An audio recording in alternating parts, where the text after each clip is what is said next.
Is it recording? Okay. Hello and welcome to the Final Cut Half Cut with me, Jason Winter, and also via video we have Charlie. How you doing, Charlie? All right, Jason, how's it going, mate? Hello, mate. Yeah, I'm all right. Thank you. Yourself? Good, very good, thank you.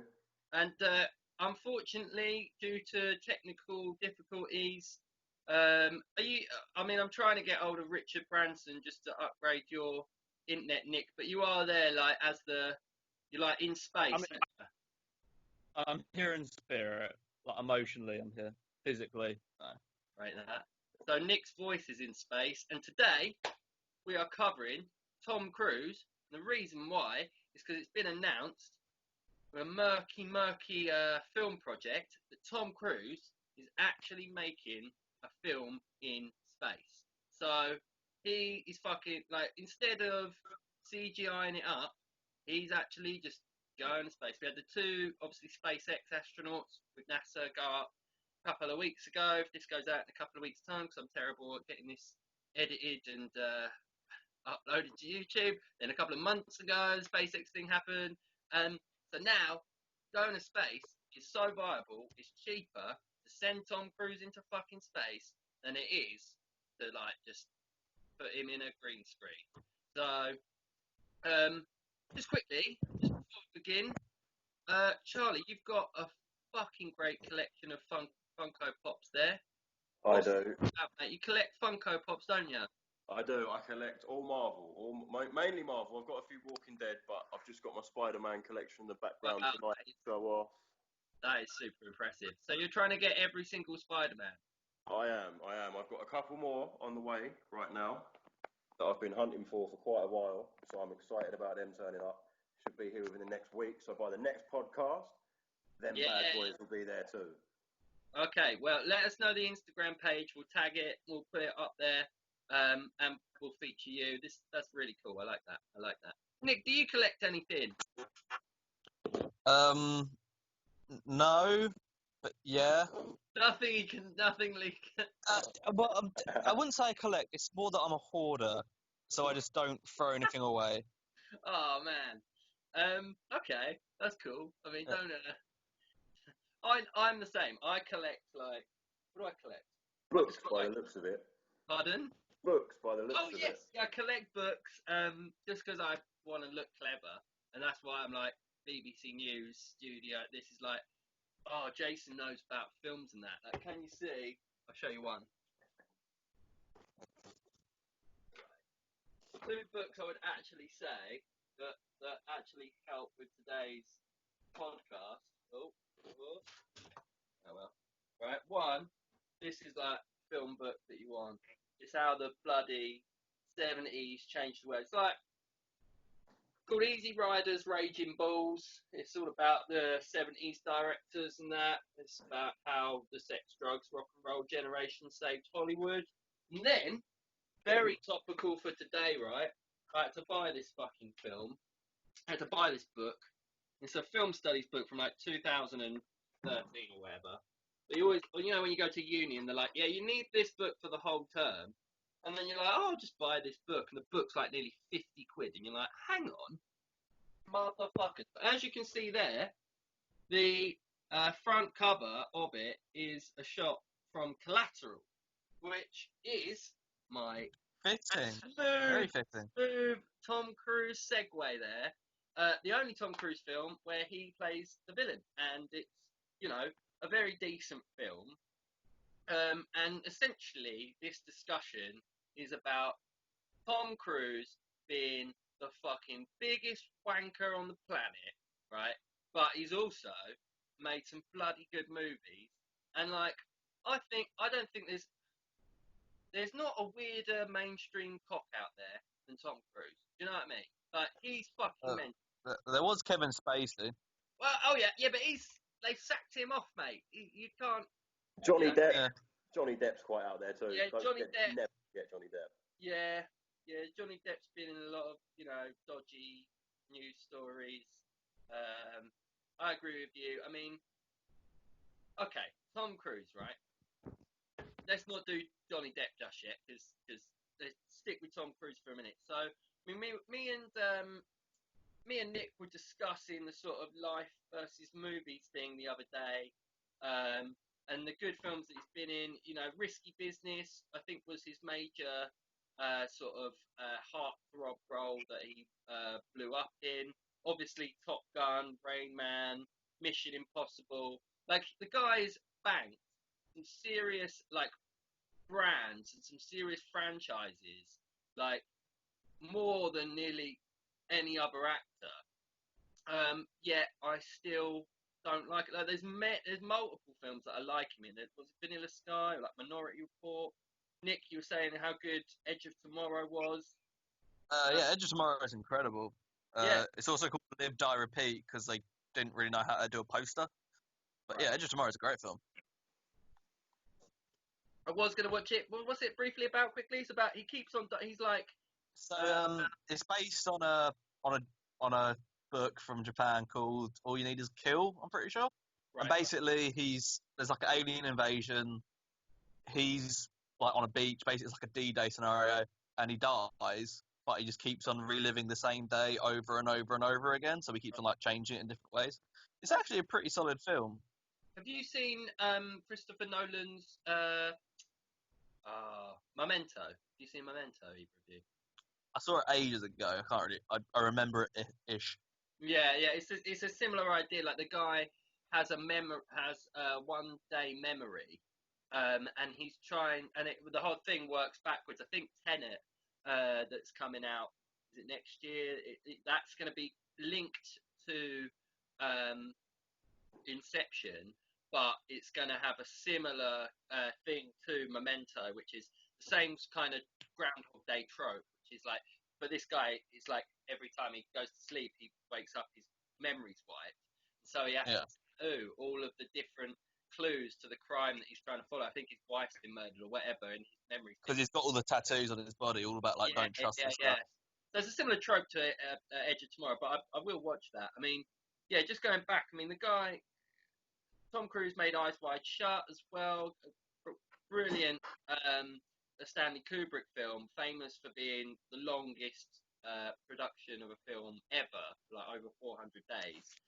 Um, and interestingly, the point I was thinking about that was like, so Tom Cruise in 1997 does a film about this like Illuminati weird sex cult thing, and then he's in fucking Scientology. Like the geezer just went, oh fuck, I fucking love this idea. I'm gonna live it. Let's go. And Uh, he owned the shit out of that as well, didn't he? I know. He was willing to he's willing to die on that bridge of Scientology. Yeah. And so Nick, you said that is he now? He's not part of Scientology anymore. Like, what is he? I have no idea. I don't know anything about. I Hang think he on. left, but I'm pretty sure he left because of a Let lot of me. the dick he was getting. yeah, I'm pretty sure he left Scientology. I know his ex-wife did. Yeah. Yeah. Because the whole Katie Holmes thing. Like, I remember seeing some OK or Hello expose right when I was in college, and it was about like, and I don't read those magazines. I was going to do a joke there where I was like, let me just text Tom and find out. But the moment's passed. And so um, uh, yeah, it was about this interview process where he had like 200 or 300 like beautiful models and actresses like interviewed to be his wife.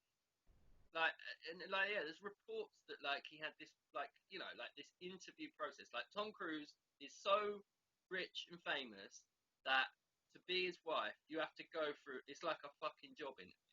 And I was like, what sort of self-respecting person would go, I want to be Tom Cruise's wife that bad. I'm willing to dehumanize myself in order to be like, you're one of 200 women I might possibly marry. Like, there's no emotion. That's what I mean. There's no emotion in that. It's like you meet a girl, fall in love, then you get serious. He's just seeing it as like, provide me like, what's your genetic makeup, like, and also he's like 5'6" or something. So you can fucking shut your mouth, Tom Cruise, you little cheeky cunt. I'm fucking 5'8", and even I know I'm not allowed to command like. Well, I realised past the age of 25, right? And I'm sure Tom Cruise felt this. Is you can be over 25 if you're single. This is if you're single. You can be over the age of 25, and you can be over 6 foot, and you can be poor, right? And women will still date you. But you can't be over 25, under 6 foot, and poor. So you have to be one of the three, right? So when Tom Cruise was over 25, he knows he's 5'6" and he's wearing Italian fucking heeled shoes or whatever. But he's exceedingly rich and successful. So he has to chase his success by making a Mission Impossible 12 or whatever the fuck it is, in order to pretend to himself that he's still young and attractive and relevant. And that's why I think, for the very same reason I said about J.K. Rowling, fuck you, J.K. Rowling, because I basically want to be you. Little man syndrome over here. Probably would quite like to be Tom Cruise without all the mad Scientology shit, and just like, yeah, fuck Tom Cruise, because I probably would. I'm jealous. All right. Fuck it. Oh, you see, if I had the opportunity to be Tom Cruise, I'd turn it down. I fucking hate the geezer. Yeah. I don't like him. I don't like his films. I just don't connect with him. What Tom Cruise films have you seen, Charlie? American Made. I ain't seen that one. American Made. He plays a Bobby Seale. pilot. Sorry, computer. He plays a pilot, and he ends up running drugs for the Barry Seal. Barry Seal. That's it. Yep. That is a great film, and I kind of.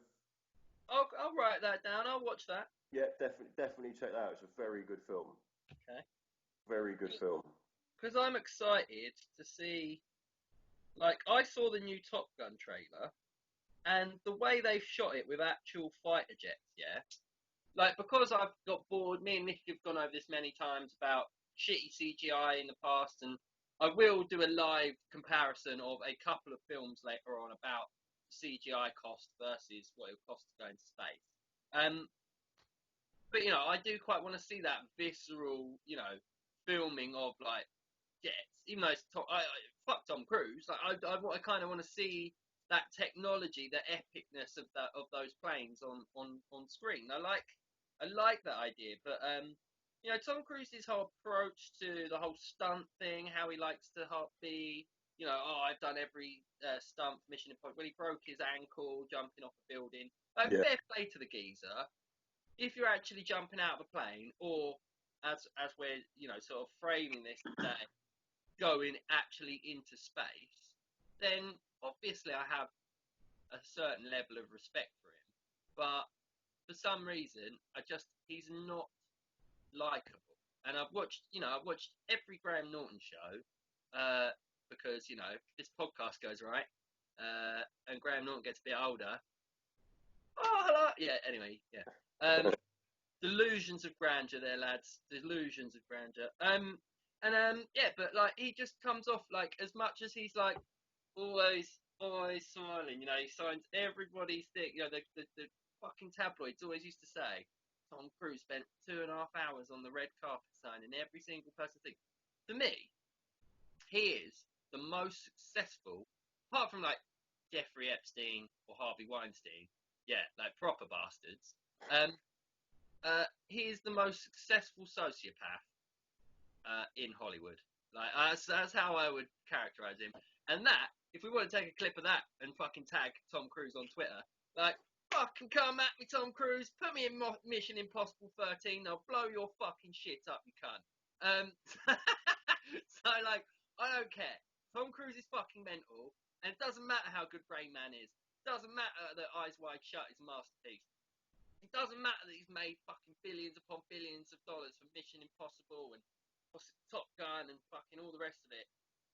You're a wanker, Tom Cruise. I'll look you in the fucking eye and tell you. Strongly disagree.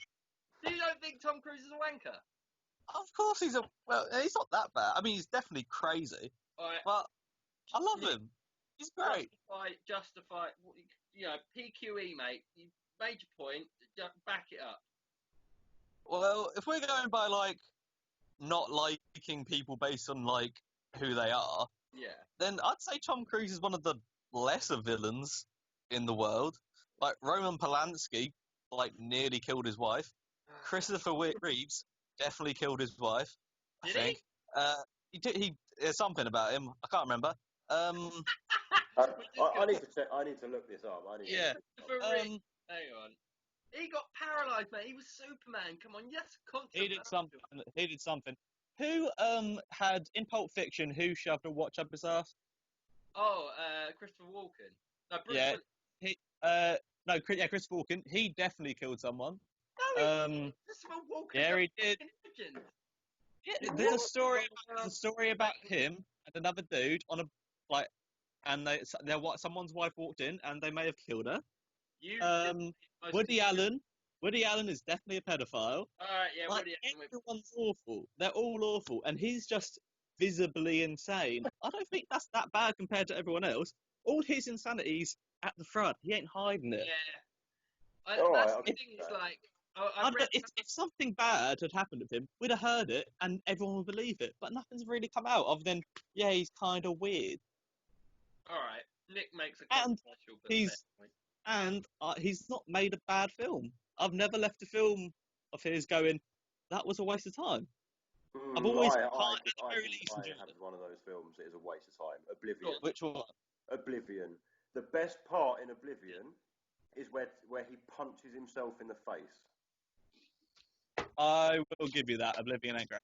No, Oblivion is that's one. Crap. Other than that, because I hate him, in fact, it's the best film he's ever made. Because I hate him, and he then punches himself in the face. Fantastic! What a film! I take everything back I just said about it. Great film. Boom! I've converted one person already to Tom Cruise. Just you, Jason. I see your point, Nick. I just think, I don't know. I appreciate it. I really appreciate it. Because he's like an insane person who is willing to jump out of airplanes. But I guarantee he's had a talk with a stunt dude and where he's like, hey, in this scene where I die, why don't I really die? Yeah. And they've had it like, Tom, man, we can't kill. He's like, no, but think about the film. Tom, we can't kill you. But I feel like he's definitely... Bring it back to life afterwards and it'll be fine. Yeah. But I'm not. I appreciate everything he's done. I mean, like, other than Oblivion, which is boring, but I fuck with him. Shout out to Tom Cruise. Right, but the thing that I think is universal about the examples you've made is like, I was talking to what was I talking about the other week about? I think it was like power corrupting absolute. Absolute power corrupts absolutely. Yeah, that classic saying. And like, so there was another story I read back in the day on what's the big film magazine? Empire. Empire? Right? Yeah. So I was reading an Empire article about risky business or something like that from back in the day. And there was a report from one of the production crew that was like, there would be at least 50 women queuing outside of his trailer in the 80s during those after that film got made. Like, every woman in America wanted to fuck Tom Cruise. And if you imagine, like, the Tom Cruise level of fame and success, and all of those, like, I'm not justifying any abuse or any crimes by anybody. I'm just saying it's universal that if you get all of that all at once, and it's like rocket ship fucking famous and wealth, you're gonna go a bit mad. Like, let's let the guy like if everything's handed to you on a platter and you're a bit of a pervert, then you're gonna do some pervy shit, yeah. The fact that I agree with you, and I concede the point, Nick, that if you're Tom Cruise famous and you work at, like, you either need a legal team and a bunch of ladies to sign a load of NDAs and to make sure that shit's very well paid off, or maybe he's not so bad. Or I just want to say something. Yeah. The whole him having loads of NDAs. Yeah. I'm not going to dismiss that because like, in a few months we don't know what happened. I don't want to start. This isn't a hill I'm willing to die on. I just want to get that out there. Yeah. Like, so if anything happens, he's under the the bus. Yourself, yeah. Nick's Tom Cruise's best friend. You're like 6'1", Nick, so he would hate you. He would not like. I'm not 6'1". I'm 6 foot. I'm 6 foot. I measure myself every day in case I get taller. So there's just a bunch of some old names on the wall, a bunch. I measure myself every day as well, but it's not my height. Quickly drink that. Just to double check, you know. can't be sent. No, I'm not gonna. Yeah, anyway. Right. Yeah, I mean, notable films of Tom Cruise's career, like Eyes Wide Shut. Personally, like when when I studied film, I sort of did the pretentious thing of I bought the Hitchcock box set, I bought the Kubrick box set, and I went, oh right, these are the big things that I need to watch and understand. And I watched 2001 to Full Metal Jacket, Eyes Wide Shut. They say in film that like a director, Danny Boyle likes to use this quote. It's like you only ever make one film in your life, right? But you remake it again and again in multiple different ways. Like ultimately, an artist is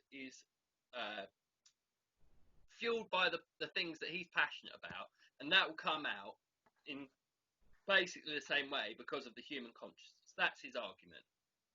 But watching Kubrick films, like if you didn't know Stan Kubrick, he made 2001, and 2001 has nothing in common with Eyes Wide Shut. It's he had, I think, as a director. Sorry to segue onto him, but he had a way of composing an argument, a concept, in the same way that Hitchcock might, and then using the right techniques in order to tell that in order to explore an idea, because they're far more conceptual than like watching fucking Avengers or whatever. It's all concept, and it's not like I was saying with the subsequent RoboCop podcast we're definitely going to do. So I'm promising it on screen. Like a 90-minute action film is an art form within an art form. Is that there are certain things to do within genre, like there's 22 points of plot points that you can put into a rom-com, and that will produce a rom-com. And so, watching Eyes Wide Shut,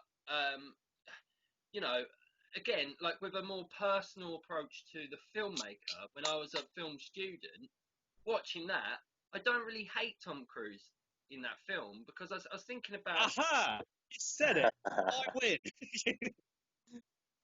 Fuck you, Nick. Fine, damn it, I've admitted it. Oh, I'm angry with myself now. And the reason why I don't hate him in that film is I feel like he's actually, right, and this is like a profound, pretentious, artistic point to make, but Kubrick breaks him down. Like it's famous. There's a scene, I was trying to explain it to you guys the other day, but like it doesn't matter. I can't find the actual. It's on the behind the scenes documentary. Right? Kubrick made him open this door, walk up to a billiards table with a drink in his hand, put the drink on the billiards table. He made him do it nearly 300 times, and it's infamous within Hollywood for being the most amount of takes for any shot ever. And like Tom Cruise was fucking losing his mind. He's like, I'm just walking over to think, but there's a certain way that he went, and he would frustrate actors. Nick, you made a point about how he fucking pissed off a load of other people, didn't he? Well, yeah, because in The Shining, like the film when it first came out, it got a lot of criticism because like everyone was like overacting, like their facial movements, like ridiculous. They went absolutely terrified and isolated. Like he had. Well, no, it's because he kept on making them repeat it over, and like I think like that scene where the axe goes through and it shows her face. Yeah. He was like, he just had her redo it over and over. So they're doing like 2 days on that one thing. So she's getting so stressed out and so annoyed, and he's like, I want more. And he goes like, I want you to be insane. That's why everyone's overacting the fuck, because he's like, I want more. Yeah, I want more. So they're just acting like fucking ridiculous. Tom Cruise being a sociopath, but he was probably encouraged to be a sociopath by other sociopaths that happen to be film directors and producers, and the entire industry being a bunch of fucking cokeheads that are like, we can do whatever we want, man. It's like, do more. Yeah. If you live in that world, you're probably gonna go, I can do whatever the fuck I want. So like, I'm gonna actually say something. Sorry. I feel like Tom Cruise's insanity, more than anything, is like a microcosm of just Hollywood in general. Yeah. Where it's like it is insane. Like everyone is like, there's so much shit going on that no one knows about, Yeah. but they all know about. They just keep it like quiet. Like Weinstein was doing that shit for like 20 years, and everyone knew, but no one outside the business knew. Yeah, exactly. I can see that. I mean, yeah, we can't discuss Tom Cruise without the historical economic context of which Tom Cruise exists. And Yeah. like, Tom he's Cruise a was logo grown of- in a vat. Yeah, He was grown in a vat, and then this would be the perfect actor it's a good point. who would Maybe jump. What is Tom Cruise a test tube baby? Maybe Tom Cruise. No, I don't know. So just to wrap up the Eyes Wide Shut thing, is like he in that film is used as like the actor as vehicle in such a like. I found him to be hollow in that film. He is a agent of the camera. When we talk about the male gaze in cinema, you know the stock main character. If you go right, I'm going to have a main character in a film. Who are they? They're normally white and they're normally male and they're normally middle class. Yeah, so they're like quite a powerful man. Like they're not a black lesbian. They're not like if you to do like Tom Cruise is the archetypal. I am the American hero, right? So in that film, he is used as like I feel like he's but the voyeurism within Eyes Wide Shut is obvious. Like it's him. It's a sexual psychological thriller. So the voyeurism and the use of the camera, the use of what he's seen and how he's experiencing it is a conscious experience. But I remember just watching that years ago, and I was thinking, he's literally like, I don't want you to be fucking Tom Cruise. Tom Cruise is for the marketing. In this film, you're an everyman. You're not amazing.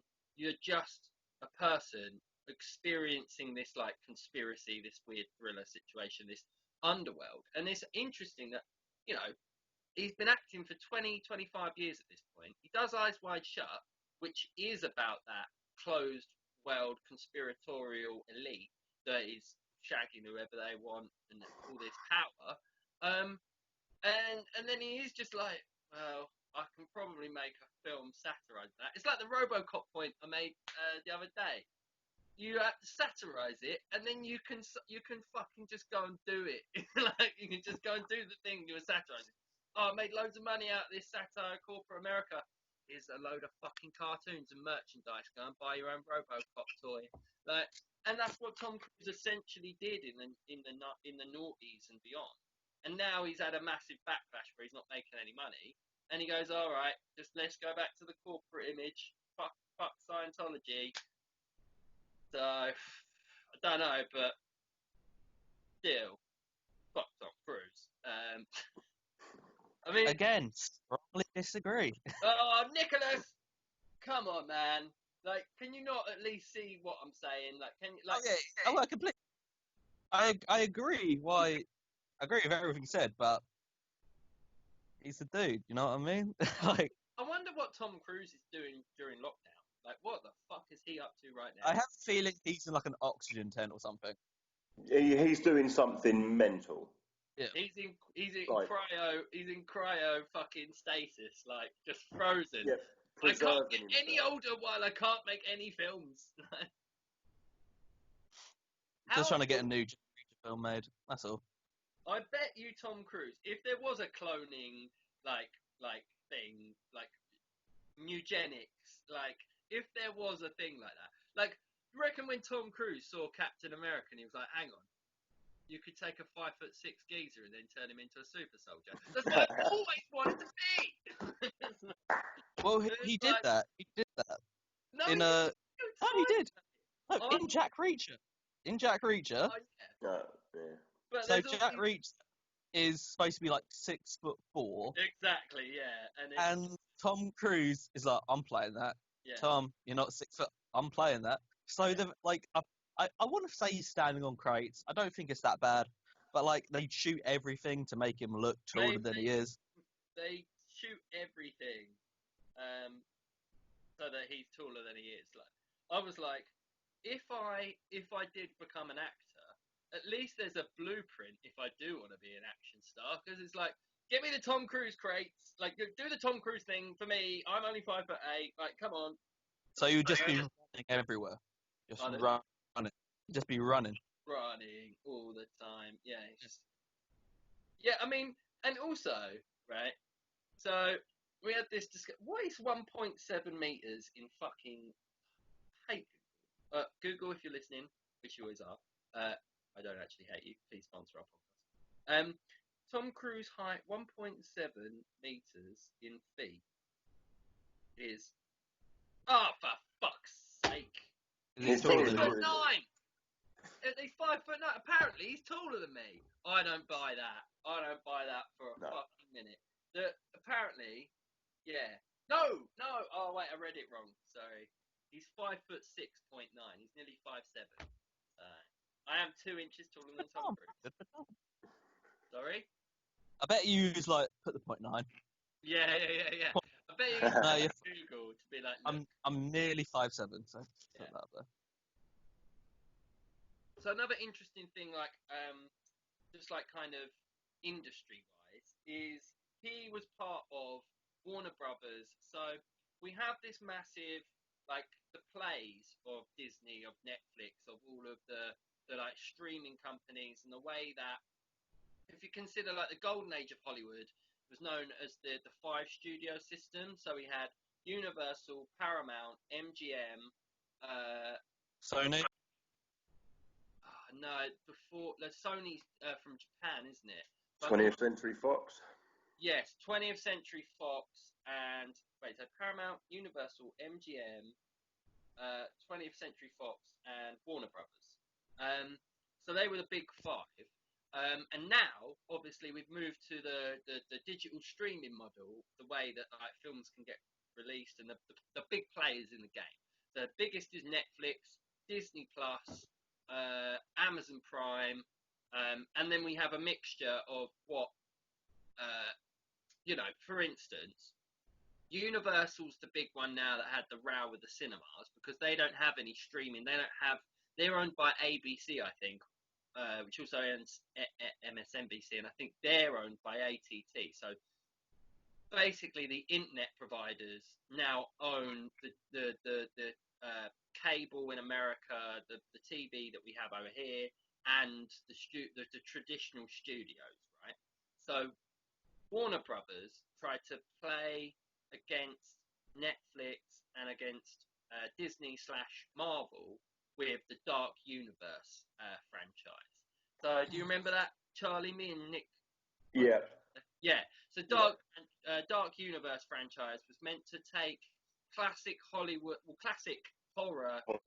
characters, the werewolf, Frankenstein. It's the Hammer franchise. I mean, sorry, say that again. The Hammer. It's like the old Hammer films. Right.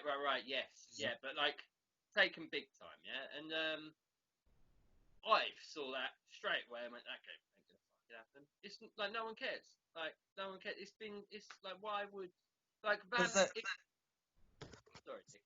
No, you go. If that franchise would have been big, then fucking Van Helsing with Hugh Jackman in it would have made $1 billion, and it didn't. It was average. Like, okay, it wasn't that good, but like to me, I was like, hang on. Like the reason why late capitalist Hollywood isn't working properly is because all of it relies on intellectual property, right? So we've got The Matrix 4 coming out and Bill and Ted coming out, which for Keanu Reeves vehicles, I love The Matrix. I even love the Matrix sequels. So to me, like, I feel like I even tried to write fucking Matrix script. Like, that's how much I fucking love The Matrix. Is like, I am a diehard Matrix fan. So I don't mind when there's, for instance, the Matrix, the ideas within the Matrix franchise weren't fully explored, and I do feel like, yes, there's some intellectual property there that was big, and as a big, it can be a big vehicle, and then you can have new stories within it. That's essentially what Disney has done with Star Wars, is go, let's just reboot it with different characters. Let's take every single cartoon we've ever done, just make it live action with whatever we can pay off. Nobody knows and cares about the directors. We will just make $1 billion on each one of this IP, and we'll fucking make a stack of money. And so Warner Brothers saw that play, they saw the Avengers play, and they went, so if we take, like, Marvel IP was worth fuck all in the 90s, yeah? That's why we did the Blade podcast. That's why Blade was a thing, and it was like, no one cared that it was a Marvel property. It was just a cool film. It was just a cool action film. But they didn't, the marketing didn't, it wasn't, all their ducks weren't in a row, right? Whereas obviously Avengers, then the Marvel being sold to Disney, and Disney being the biggest thing on the fucking planet, and the whole Star Wars rebit, and the live action, very well done. If you want to talk about corporations fucking completely manipulating me, like someone that come from this intellectual war film study thing, you smashed it. It's that good. I fucking love it. Ain't got any complaints. And Charley, I believe you have an opinion on Marvel as well, maybe. We can leave that for an entire Marvel podcast. No, I think Nick's point is I'm ranting and someone else needs to say. No. I just know Charley fucking loves Marvel. I do love Marvel, but I will save that all up. I'll build it all up, keep it here, and then I will attack you after. We're on that specific podcast. Well, we all agree on that. Just because I'm a DC animation fan doesn't mean that. Sarah. But, like, come on. I was talking to you the other week about watching the DC animated films, and the point that I make is the reason why I've asked us to talk about those things is because Warner Brothers, again, same company for the whole Dark Universe bullshit, has tried to take intellectual property, and with Justice League, they couldn't have fucked it harder if they were fucking Ron Jeremy, mate. Like, Jesus Christ. Like, yes, the Marvel thing was executed very well, right? And we could argue about who's the better heroes, DC or Marvel, right? In comic book or in, like, you know, I would come to you and say Alan Moore is the best graphic novelist of the 20th century. He wrote the Return of the Dark Knight, and no, that's Frank Miller. Sorry, so Frank Miller and Alan Moore. You know, Alan Moore wrote Watchmen, and Watchmen is the greatest graphic novel of all time. So therefore, that's why that gritty storytelling is why I was attracted to that kind of Dark Horse comics version of Batman and stuff like that.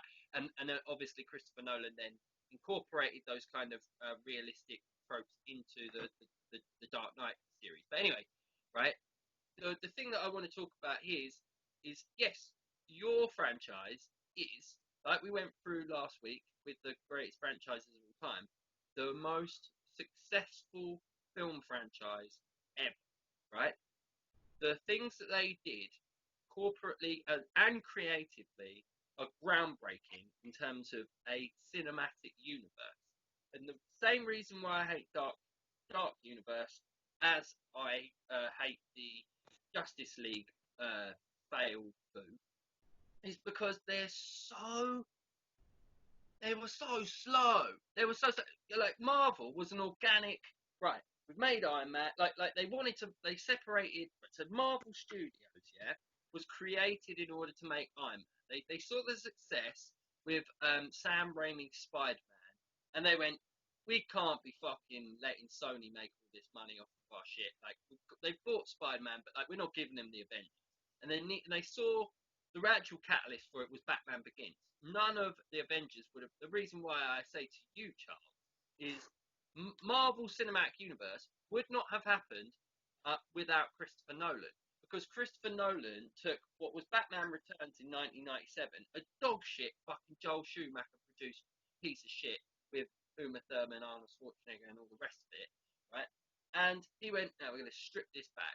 And Batman Begins changed Hollywood forever, and that's the reason why we've had 15 years of superhero movies. I disagree. No, you can't disagree with that. I can disagree. X-Men. No. X-Men. All right, yeah, X-Men as well. All right, yeah, all right. Blade.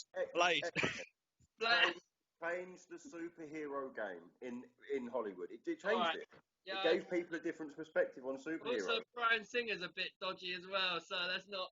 all right. We won't get too deep into Brett that. Ratner. And Brett Ratner, he's a piece of shit. Who was that, Nick? Brett Ratner, he did X2. He was awful. Yeah. Okay, Peter Falk on Hollywood, and everyone's it. We Anyway, knew this. yeah. So the Dark Universe, just to bring it back to Tom Cruise, was a reboot of the Hammer horror genre of your classic Frankenstein, The Mummy, and Well, Jason, you said it was too slow. How's it too slow?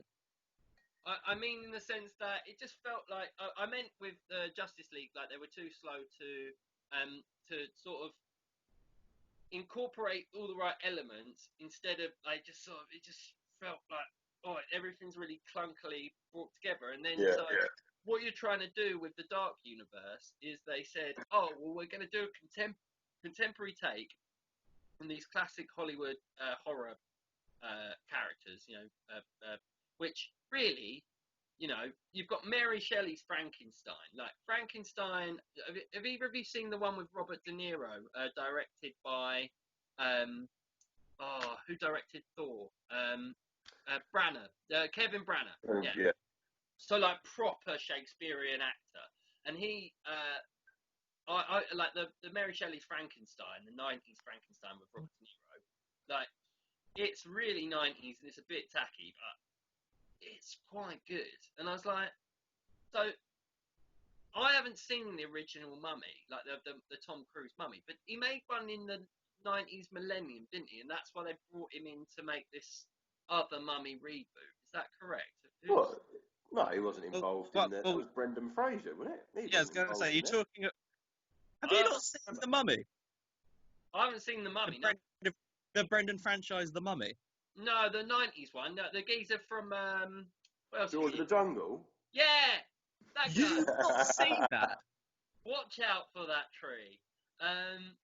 You've not seen. What the fuck? I'm sorry. No, It's great. Holy shit! What the fuck? Incredible. I'm sorry. That's Those ones good. They're really good. They're like Indiana Jones kind of films. They're like action films, basically. They're really good. I'm offended. I am a little bit. I mean, the only dodgy one of those was when The Rock came into Dragon it. King. Yeah. The Scorpion King. Scorpion King. Yeah. The really bad CGI of his half scorpion, half human. Yeah. That's a recurring theme. That's a recurring theme. Bad CGI. So the Mummy's like the Mummy franchise is like 3 films, isn't it? Immortal. What we got? So we had the first Mummy, Scorpion King, and the Dragon King, where it's in Japan or China. It's in China. Oh, the Dragon King. That's not good. That's not a good film. That's not a good film. The first 2 are great though. First film is solid, right? Solid. First 2 are solid. Other than CGI The Rock, the second one's good. All right, I'll watch it. Maybe we'll come back to that. So that was They're great. So what was? Can either of you remember what Tom Cruise's role was in the Dark Universe? Was that a mummy thing, or is that? So because I watched this film relatively recently, and I just want to say something. You said it was too slow. It was too goddamn fast. Actually, they introduced the whole. It was all a mess. I mean, it was a mess. So yeah, but it's like the first thing you see is the Dark Universe. It's the first film. Don't assume you're going to be a goddamn universe. Yeah, this is the thing. Do you know what the thing is about the way Warner Brothers approach to these things? It's like when you've got your mate who like wants to be a rapper or like something, and he's given himself the name. He's like, yeah, my name's like my name's. All right, I'll give you one I made up when I was in year 10. I was like, yo, my name's MC Tricky Riddles. Yeah, so I was gonna write riddles in my raps. So like sounds like you touch kids. That sounds like you touch kids. Tricky Riddles. That's a creepy ass name. It sounds like a dodgy Rick and Morty character. Yeah. Tickle my the fucking Pickle Rick. Yeah. There you go, Dan Harmon. There's one for you. Yeah. So the point is like obviously I know that's lame. That's why I brought it up. Obviously, I'm totally not going to try and revive that in a couple of years when this podcast is over. When the moment this stops, Jason has to quickly delete a mixtape that he's going to send over. My UK garage debut is never going to happen now, you fucking wankers. So basically, right, that's what the Dark Universe did. Like they gave them. They were like, yeah, it's the Dark Universe. Like, don't fucking come along. Yeah, that has to be given to you. Yeah. You can't say you're going to be a film franchise. You have to earn that right. You have to make more than one film. Yeah, you have to make more than one film. And they did Have you seen the photo shoot? The photo shoot where they had like Johnny Depp and Del Toro and they were like, Russell Crowe. He's Hyde. He was going to be Jekyll. Well, he is. Well, he is because he's in The Mummy. Right. He's in the Mummy. But yeah, it was like Johnny Depp, Tom Cruise, Russell Crowe. I want to say Del Toro, Benicio del Toro, but I think that might be because he was in The Wolfman. But it's like a bunch of guys, and they were like, "We're the Dark Universe." Not a single fucking one of those films got made afterwards. No. Like they made an Invisible Man film, but it had nothing to do with the universe because they realised no one cared. No. Oh, really? Yeah. That's where I missed out. I thought that was still kind of connected. No, it's not. No, it's Well, no, because the Invisible film, the Invisible Man got made by Universal. Because I think Universal own all the rights to everything, and it's just a really good film. It's got nothing to do with like any of the other stuff. Because I think they realised like actress from Mad Men and Elizabeth Moss. Yeah, what's her name? Sorry. Yeah, it's got Elizabeth Moss. Elizabeth Moss. Yeah, I've heard great reviews about that film. That's a great film. Because it's all about domestic abuse. Right. So it's been quite topical tonight. I think like we've definitely moved away from Tom Cruise. But in terms of like if Tom Cruise or anyone was to be part of these franchises, and that the idea, well, we talked a lot from the very first podcast until now about the concept of franchises, and when something works organically, and when something's been like sort of like, this is a franchise, it's like, no, it ain't until it is, mate. Like traditional films, the reason, or any stories, right? Going back to when I brought up about Van Helsing bringing these kind of like horror tropes in, like the Grimm brothers, right? Ooh. As a thing back in the day, in the 1700s, the Grimm brothers that wrote the tales of werewolves, Red Riding Hood, or whatever, everything we know, like the folklore, these fairy tales that were told to us in the Victorian, like Edwardian times or whatever, 200, 300 years ago, were reappropriated and written again and again and again. They were written something like, I think it's like Little Red Riding Hood had 27 rewrites, right? So the Grimm brothers were traveling, basically traveling salesmen, right? Instead of selling you some elixir, some recipe or some booze or whatever, they would sell you the stories. So you buy the storybooks, and they wrote these stories allegorical to people's experiences. Of course, if you go fucking running in the woods, and that sounds a lot like the Bible. Oh, exactly. Yeah, we could go right back about these things, and that's also true. And so the point is that you can't have a top-down telling people of what is cool, right? You have to have something organically picked up by an audience, and if it's popular, then it becomes a franchise. But you can't franchise a new rehash of something and just Can I interrupt a little bit? Yeah. In a way, you said it's like someone giving themselves like, this is my rap name. I'd say it's like giving yourself a nickname. Yeah.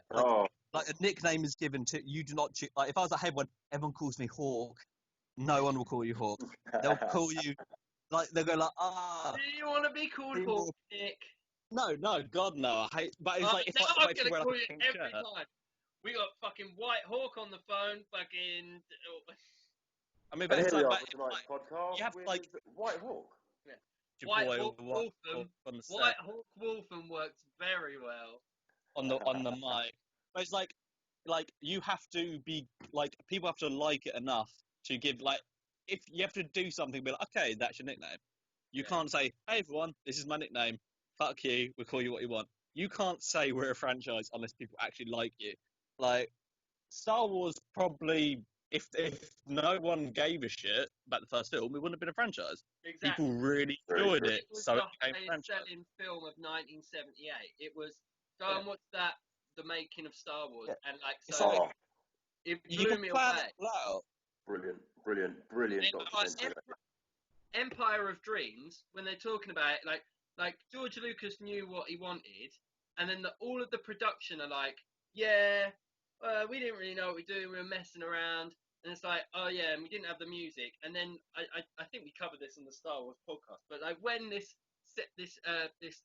designer is just sat there and he was like, yeah, we went along to the premiere, but of course we never heard any of the music or anything like that, and it just goes, bang, and he's like, yeah.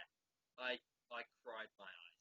And it's like, they didn't know what they were making at the time. It was one person. It wasn't a committee of executives all doing gear going, we've got to get our own fucking cinematic universe and call it the Dark Universe. Do you know what I mean? That's the problem. Yeah, Dark it Universe has to be earned. by a director or by a writer who went, this is what this is. This was a top-down marketing campaign to get the creative together when it's just it's a business decision, and that's why it doesn't work. Is do the art, sell the fucking art. If that's good, it will fucking take off. When it takes off, then you do. And this is where I feel like I know it's slightly veering off the Tom Cruise thing. This is where I feel like the DC Tom Cruise universe. is dead. Tom Cruise is gone. Yeah, Charlie, This is where what have I you feel been like. the entire goddamn podcast? Like, we're just swerving everywhere. Yeah, we don't. Like, We are the Ken Block of fucking podcast people, right? We just fucking drift off into the fucking distance. Tom Cruise was about 25 minutes ago, mate. But please, don't forget This is the greatest thing about organic conversation. Anyway, so this is why I feel like the DC universe has been very, very lucky. Had DC not the film franchise, had they not have already had such a massive back catalogue of great comics, great animated shows, people would not go and watch those films. If anyone, I still feel bad because I haven't watched the actually critically acclaimed and box office successful Wonder Woman, and that's like the standout. Yeah. Is it good? That film that single-handedly saved the DC. Yeah, exactly.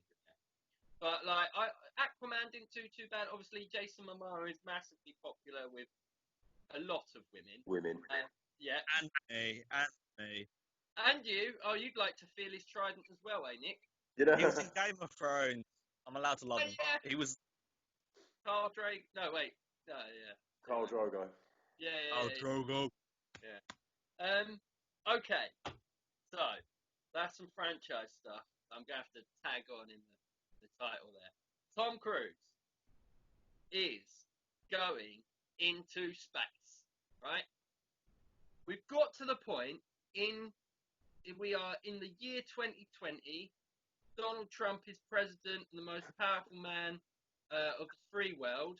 There's been a global pandemic where the world's nearly ended. We were threatened with World War III, and now we're in a time where space flight with reusable rockets, with the two astronauts going up to space a couple of weeks ago, or last week, whatever. I bought a sick NASA jacket. It's coming, by the way. Like, I'm going to be wearing that in the podcast. It says NASA, and it's got like the American flag. It's made in fucking China. I only bought it for 25 quid, but trust me. A couple of podcast times, I'm going to be pimping that. So, essentially, yeah, going to space is now as expensive or as cheap, glass half full, glass empty, however you want to see it, as doing the CGI to be in space. Nick, on our production call the other day, you mentioned with Interstellar, and I can remember the beautiful cornfield sequence, you know, the light dancing between the reeds of corn and stuff, and that's a very beautiful. Interstellar is probably the best, like, most beautiful space film since 2000. I agree. I thought it was a very nice film. Just such an artistically conceptual way of storytelling. And I've seen Gravity as well. Obviously, that was ridiculously expensive. I think that's like, no, it's a $250 million just Sandra Bullock in fucking green screen the entire time. That cost at least 250 mil. So, shall I live Google using the power of technology, as they will be to getting these astronauts or actors to space, find out what it costs to go up in a space extra? Let's do it. Yeah, SpaceX. I apologise. My dog has Your decided. girlfriend's shouting again. No. Whoa. I'm joking. I apologise. Let me just go and fetch my mum. No, yeah. I'm sorry. Hello. So, yeah. What I was wondering, Charlie, Mm-hmm. space, the final frontier. Going down that whiskey, son. Gentleman Jack. Oi. Go on, get it down, yeah. Yeah. So, we've reached a new frontier with both filmmaking and a concept I love, which we should maybe do a deeper podcast on this. The concept of science fiction meets reality, right? So I always had this idea. I was like, imagine if, like, so Tom Cruise is going to space. There's a secretive film project. SpaceX is working with him, and I can't remember who the director is. Forgive me. I have to look that up another time because I've already Googled something. But so, like I said, with Gravity, $250 million budget. It's regular big budget films, like Lord of the Rings and The Matrix and stuff, nearly 300 million. So you're chucking 300 million quid at something. Well, now we can probably go to space. So, Nick, what was your guess on what is a SpaceX cost per launch based on the latest data I have? You can have a new one, like a new. I'm gonna have a new one. And 50 then million. reused rocket. So what was yours? 50 million. I'm gonna do a new 50 million. $50 million, Nick bets, and that's a new one, not a reused one, yeah. Yes. Two guesses. Yes, both. I don't know. Yeah, whatever. 50 mil and 30 mil. Okay. And Charlie, what do you think it costs now to go to space? You know what's really annoying? I was reading about this earlier as well. Oh, you fucker! So you know the answer. That means I win by default. Because he knows. So whatever he says, I win. I always win. Oh, what was it? Bear with me. My brain is like a sieve. Is it something like 10 million or something like that? Isn't it very cheap? No, Nick is pretty much right. So it says it costs $62 million for a new rocket, and it's approximately 50 million per reused rocket. So Fucking hell, I need to fucking sort my head out. that's right, mate. It's just it's an interesting thing that for 50 million quid, which is not like look at like the Avengers budgets, like 250 million quid every fucking film. So if you've got someone like Tom Cruise and you send him space for 50 million quid, this is going to be the future of innovation. It's like, why would you bother? So the point I wanted to bring up, Nick mentioned to me on a production call, was in Interstellar. Beautiful film. Don't know if that's in the cutout bit. It definitely is. All right. So Interstellar is a beautiful film with the conceptual sort of storytelling, the simplistic sort of creative way that they managed to unfold that narrative of space and time in a poetic and frankly beautiful narrative is marvelous. And I think I've said several times on a Tom Cruise podcast that I fucking love Christopher Nolan, and you're the proper geezer.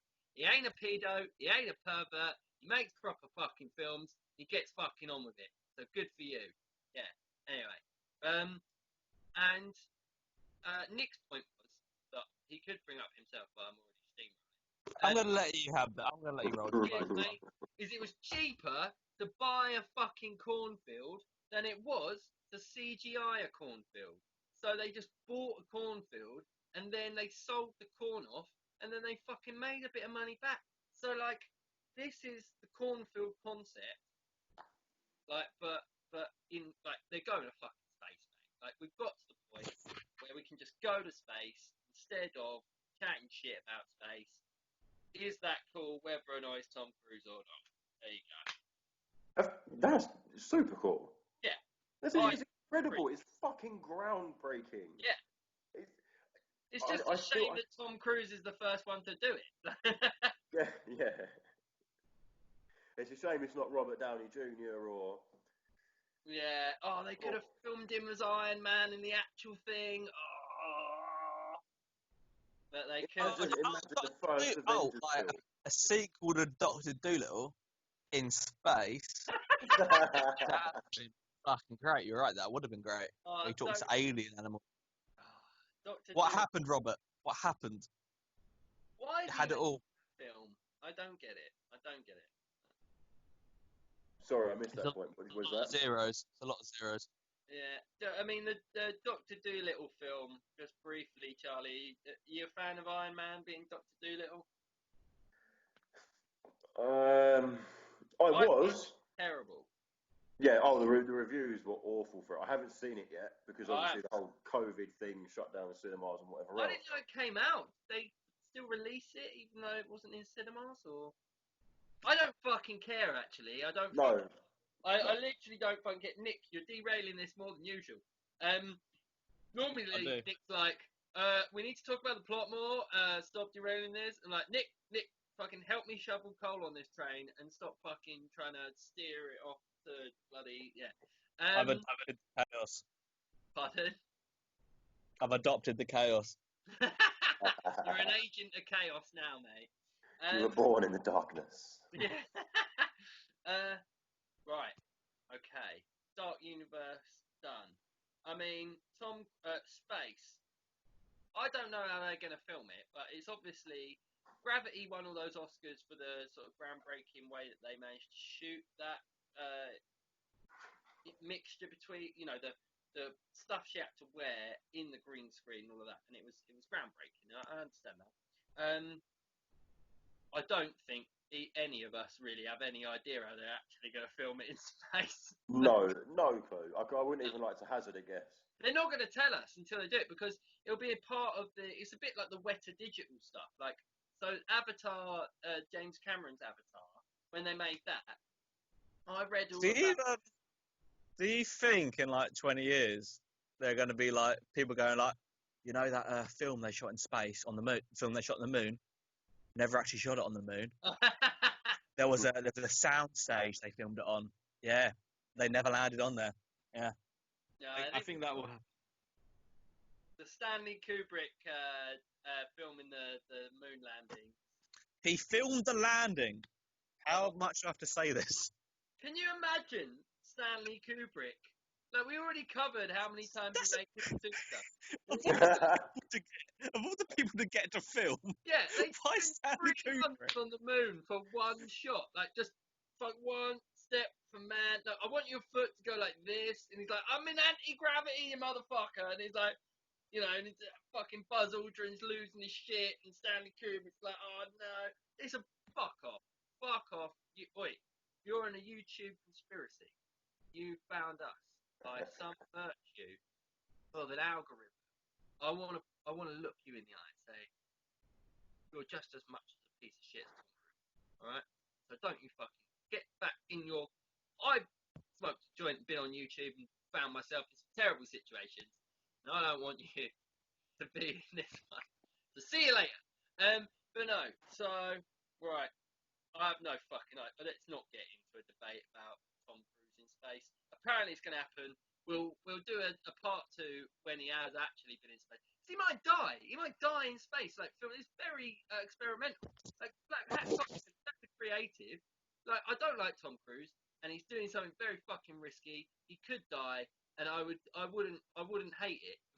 It's like the ultimate stunt. It's the ultimate stunt. Yes, that's it. He loves his own stunts, and it's the ultimate stunt. It's a groundbreaking innovation, and as much as we have said many times in the last hour, we hate Tom Cruise, but that, regardless of who you are, fucking rate that. Straight up, I salute him for doing that. Straight up. In a very weird way, I can't think of an actor who would replace him in this. Like, if you tell me like an actor needs to go to space, I'd be like, Tom Cruise is probably the most fitting. He's got a lot of technical training for the whole stunt stuff. Like, in the new Top Gun film, I'm pretty sure Those are real F-35s. I'm pretty sure in that new Yeah. Top Gun film, there's war on Russia. Like, that was the stunt. He's like, I will declare war on a country. That was the stunt. And they had to clear it all. It was really good. People died. Orphans were made. But it looked so good. Tom Cruise doesn't want to be a celebrity. Tom Cruise wants to just be a weapon of mass destruction. He wants to incorporate his actual consciousness into a nuclear bomb, and then that's the only way Tom Cruise can die. Is he will pretend he's 25 for the rest of his life until he's uploaded his consciousness into a fucking nuclear weapon that blows up half the world, and then Tom Cruise is like, yeah, that's Tom Cruise. There you go. I feel like if he did that though, the sound it would make would say his name. He'd be like Tom Cruise. The mushroom cloud is his face. Yeah. So the mushroom cloud would be massive, right? It would go along like loads of like miles and miles and miles, but it would only be 5'6" high. Oh. There you go. Fuck you, Tom Cruise. Right. I have nothing more to say about Tom Cruise, by the way. I do. I have one about more thing Tropic to say. Thunder. Oh, yeah. Yes, and this was it. You stole my fucking point. Fuck you, Stole Charley. my Fuck point. you, Charley. I've had very little to say about Tom Cruise. I had 3 points. You've stolen one of them. All right. Tropic Thunder is one of the films that I saw that I saw around a friend's house, and she had this incredible. Her dad had this 50, 60-inch telly, and I mean nearly 10 years ago. Like 50-inch tellies are popular now. But, it was the biggest home entertainment setup I'd ever seen. So I put an extension in his house, 5.1 surround sound. I think it was a 7.1 actually, and he put Tropic Thunder on, and the aesthetics with Tom Cruise dancing at the end of the credits, I just watched this thing both sonically and comedically as I was just loving this guy's ultra setup, like a mini cinema. It was a cinema. It was the first home cinema I'd actually been like, wow, this is fucking impressive. And I hadn't seen Tropic Thunder, and Tropic Thunder very problematic for certain actors. I mean, you couldn't get away with it now. That of Downey Jr. I would say Robert Downey Jr. has said that he had spoken to a lot of his black friends. Yeah, he did it well. It was a satire. Yes. Yes. Yeah. I agree. Not just to defend Robert Downey Jr. I'm not defending. I don't want to get involved in anything that's going on right now. Or Tropic Thunder is problematic at the moment. It was okay at the time. We don't need to get into that. We're not advocating. But the point is that Tom Cruise in that film was at a point in his career, and it feels like one of those I don't give a fuck films, where it's like Tom Cruise is so intense about being Tom Cruise that he was given something that wasn't like, okay, it's a Tom Cruise vehicle. It's like, it's an ensemble thing. It's a satire on Hollywood. He's had it explained to him very clearly. And it's like, go mad, because if you go mad at this, they're going to love the Mission Impossible shit you keep churning out. Right, and it pays for him to do that, but it's a comic performance, and it's like a parody of himself. If you bookended Tom Cruise's career, not before or after, but just Eyes Wide Shut, between Eyes Wide Shut and Tropic Thunder, right? The level of the satire, the pastiche of his entire career, that is a bit of a saving grace. I'll give that to him. As much as I dislike his personal life and all the stuff that I've read about him, that performance blew me away. Someone else talk about Tropic Thunder. I'm ranting. All I have to say is it was. I loved every aspect of Tropic Thunder, everything. Jack Black, the heroin addict. Yeah. What's his? Is it Jay Baruchel? Jay Baruchel, yeah, it is Jay Baruchel. Brilliant. Al Pacino. Is Al Pacino in it? Al Pacino. No, it's Al Pacino. He's the gay guy in it. Oh yeah. Okay, brilliant film of its time. A bit problematic now, but yeah. My favourite role of Tom Cruise ever. That was my point of Tropic Thunder. Also, my favourite Robert Downey performance. I fucking love that. Kirk Lazarus. Kirk as- Lazarus is my favourite character. As sensitive as it is, and please know, everybody watching, I am a supporter of the Black Lives Matter movement. Before we go any further, I'm a supporter. I'm well for it. So are we all. But it was fucking hilarious. It was hilarious. Yeah, I mean, yeah, I think okay. Tom Cruise is cool with what we've been saying, but this thing's a bit of a wanker, kind of outside that. So, thing we've covered is pretty much most of his career, but at the same time, I haven't really changed my opinion. Tropic Thunder was cool, but he's all right. Okay, you've got me to the same fucking point you got me to with J.K. Rowling. He's like, come out and go, fuck J.K. Rowling. Always win. Piss I me off. always win. Yeah, I do have to agree. I'm too reasonable. That's what I've realised. I'm too reasonable, too nice. I'm not allowed. The point that won me over was there are worse people in Hollywood.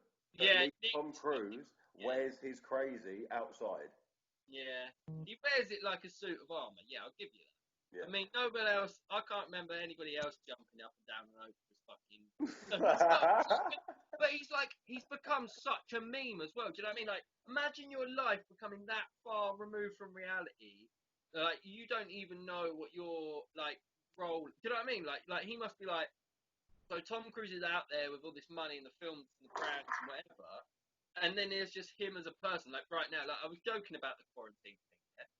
Well, what is he doing? He's probably going out of his mind, going, "I'm not Tom Cruise right now because I'm not out there." You know, he's not got red carpets to go to. He's got, and so these people with their fame and celebrity get so injected with that. They get so like pumped up by it, and then like, where do you go when it's all not happening? I really do wonder what someone like him is up to. But anyway, that is Tom Cruise's career, movies, and a lot of other shit that we've folded into it. And you got a beautiful headband there, Charlie. I like that, mate. I do. It's the lockdown haircut, man. Yeah. The David Beckham circa 2007. Yeah. I'm liking it though, and apparently it's a good look for me. I've got 5 different ones. They all style my hair differently, and apparently it's a good look. So I think it looks nice. I'm also growing my hair quite long. Nick, how long is your hair? I don't know. I don't really grow that much, to be honest. My hairline's receding like a motherfucker, but other than that, we're good. We'll get when this thing pops off. And Tom Cruise has sued us, and then we've won it, and all of that. Tom Cruise ain't going to sue me. I'm on Team Tom Cruise. Tom Cruise's fence force. Yeah? We out here. Wait, so you're going to fuck us over and be on Tom Cruise's entourage? Yeah, I was on Tom Cruise's side before this happened. I'm always on Team Tom Cruise. I still can't remember why you like Tom Cruise, by the way. He's never made a film where I feel like Oblivion ain't great, but every film I've watched, I've not left going like, oh, that was a waste of time. All right, There's always something about it I enjoy. Yeah, and approaching this podcast, I realised, Top Gun, Rain Man, what is it? Fucking Vanilla Sky, like American Made, Edge of Tomorrow, Minority Report, Collateral, Last Samurai, Tropic Thunder, like Eyes Wide Shut, like he has made. He's made like Oscar win. He's been in Oscar-winning films. He's been in billion-dollar franchises. He's been in critically acclaimed, brilliant films. He's the whole meme, the whole thing with rom-coms. You had me at hello, like Jerry Maguire. Like he's made so many banging films, like fucking like I love Cocktail. I nearly said I love Cock, just straight out I love Cocktail the film. Freudian slip. Yeah, thank you. All right, mate. And so I can't recall anybody that I have a visceral dislike out of no real okay, that's it about the Scientology and the weird interview stuff, what women and all that, right? But I don't have a real reason to hate him based on his filmography. So it's been very interesting trying to sort of come to terms with that. But I don't really feel like I'm still confused. And fuck Tom Cruise. That's how I'm ending this podcast. Oh yeah, I'm dying on that. Are you still team fuck Tom Cruise? Yeah, still team fuck Tom Cruise. Thank you. And Nick, you're still loving Tom Cruise. Loving's a strong word. I'm still on team Tom Cruise. Well, you've got so much to give. I mean, okay. Right. Well, this has been an hour and 17 minutes of completely wasted debate because none of us have changed our minds, and Tom Cruise is still a prick. So this has been the final cut, half cut, and cheers, lads. See ya. Peace. Peace.